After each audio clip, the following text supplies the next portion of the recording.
In 2023, a lawyer working for the US government found a document written by Amazon's own engineers. It had a name on it, a code name. They called it the Iliad. Same name as Homer's ancient Greek war poem, 16,000 lines long, one of the longest, most exhausting stories ever written. And Amazon's employees weren't naming a product, they were naming the button you press to cancel Amazon Prime.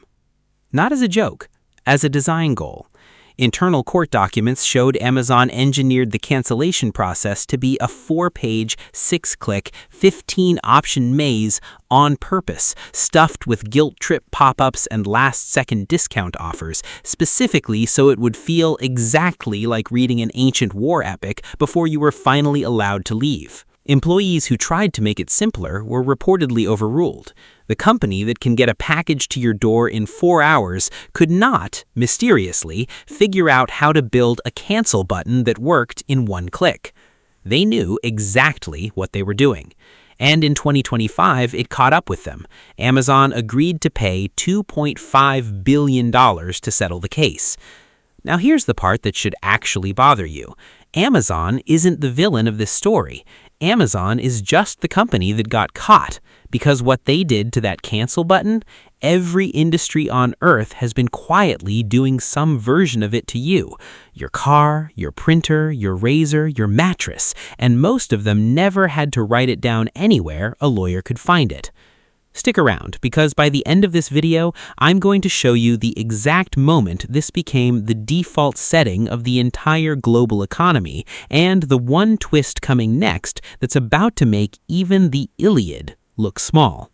Let's start somewhere you wouldn't expect, your car's engine. In 2022, Mercedes-Benz quietly announced something wild. If you bought one of their new electric SUVs, the EQE or the EQS, the engine sitting under the hood was already physically capable of faster acceleration. Not a future upgrade, not new hardware, it was sitting right there the entire time, wired and ready. But Mercedes had switched it off in software, and to switch it back on, $1,200 a year, every year, forever, just to use the horsepower you already paid for when you bought an $85,000 car. Let that sink in for a second.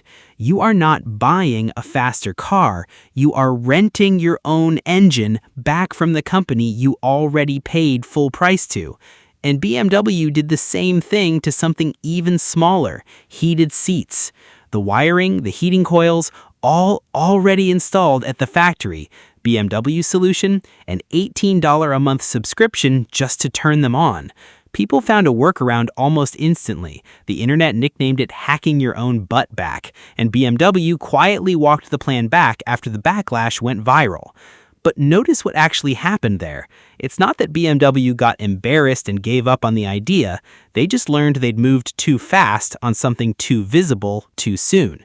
Because 2 years later, car companies were still doing this, just quieter and on things you'd never think to check. So if a $100,000 car can secretly rent your own engine back to you, what do you think they're doing to the $50 printer sitting on your desk right now? Here's where it gets almost funny if it wasn't so infuriating. HP has a program where instead of buying ink, you subscribe to it. A small fee each month, and cartridges show up at your door before you run out. Sounds convenient, right? Here's the catch nobody reads in the fine print. If you cancel that subscription, your printer doesn't just stop getting new ink shipped to you. Owners have reported that the printer will refuse to print even with ink cartridges that are still full, still physically inside the machine, sitting right there. The company didn't just stop selling you ink, they built a printer that can remotely reach into your house and turn itself off the moment you stop paying. Think about what that actually means. You don't own that printer, you never did. You're leasing a lump of plastic that HP can partially disable from a server thousands of miles away whenever they decide your relationship with them is over. And once you see that pattern, you cannot unsee it.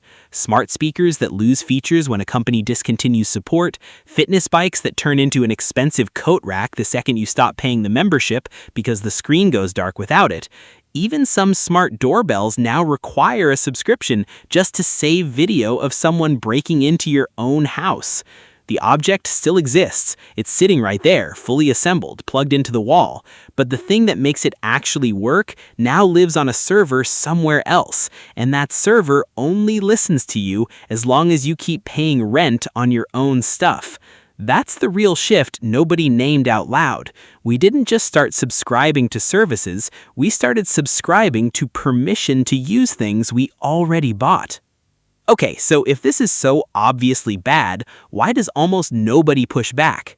Because of one weird glitch in how your brain handles money. Behavioral economists call it the pain of paying. When you hand over $200 all at once, your brain flinches. It hurts. You remember it. But split that same $200 into small monthly slices of $9, $12, $15, your brain barely registers it at all. It doesn't feel like spending money. It feels like nothing. That's not a side effect. That is the entire business model.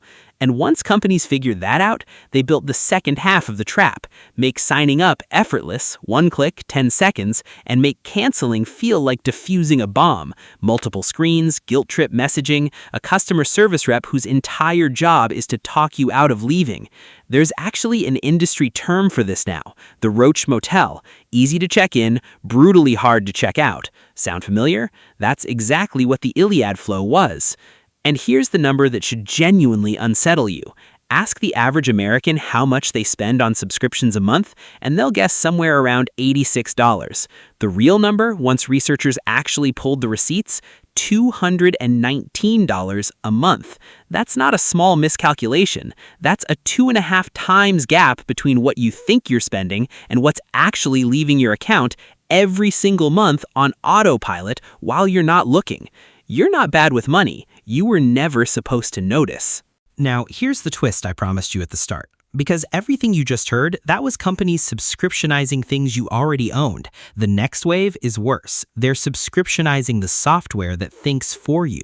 Right now, in 2026, nearly half of every software company on Earth is quietly splitting its AI features into their own separate subscription tier, stacked directly on top of the subscription you're already paying. Your car's voice assistant, your email's AI summarizer, your fridge's AI recipe generator. Each one small enough that agreeing to it feels like nothing. Oh, it's just $10 more, until you add them all up and realize you're paying 5, 6, 7 separate rents just to use one single product the way it was advertised to you in the commercial.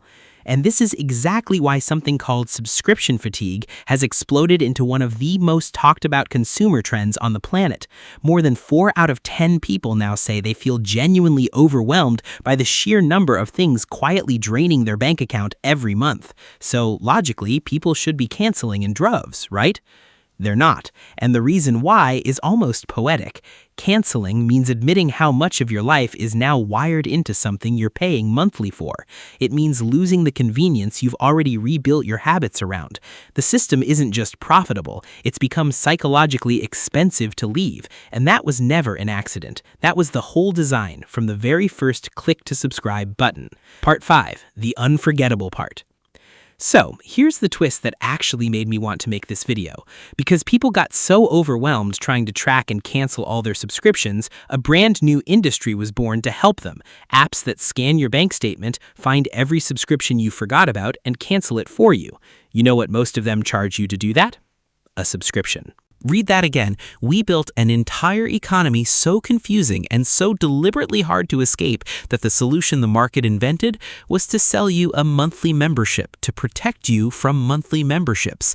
That's not a plot twist in a dystopian movie. That's a real, functioning, venture-funded business model operating right now, probably advertised on this very platform. That's how deep this goes. It's not one company, it's not one industry. It is the water the entire modern economy is now swimming in, and the fish genuinely cannot tell anymore. So here's what I actually want you to do the second this video ends. Not subscribe to me, do it after, sure, but first, open your banking app. Look at the last 30 days. Find one thing on there you forgot you were even paying for. Because that's the whole game. Not one dramatic moment where they take your money, 1,000 tiny, forgettable ones stacked so quietly that the entire economy rebuilt itself around your distraction and mine. If this actually opened your eyes, subscribe to the channel. Yeah, I heard it too, don't worry. But at least this one's free, and you can cancel anytime in exactly one click. I made sure of that. What's the most ridiculous subscription you personally forgot you were paying for? Tell me in the comments. I'm reading every single one.